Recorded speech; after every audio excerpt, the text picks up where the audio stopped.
ស្រៈនោះស្រៈហើយស្រៈដូចជាងើនៅលើងើ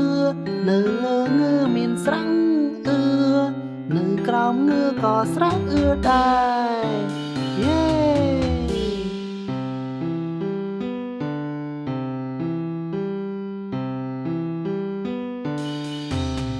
ខ្ញុំសរសេរស្រៈសរសេរស្អាតខ្ញុំសរសេរស្រៈយ៉ាងស្អាតអូនក្មេងឆ្លាតអូនឆ្លាតចេះសរសេរស្រៈវ៉ាវអូនពូកែមែនស្រៈដូចជាទឿកគឺខខ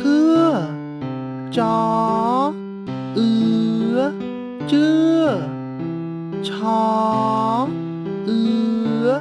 ឈឿ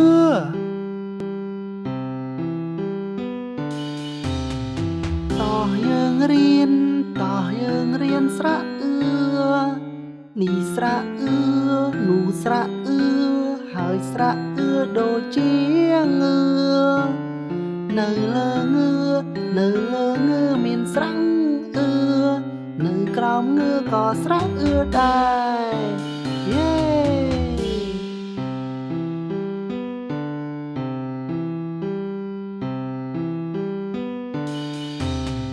ខ្ញុំសរសេ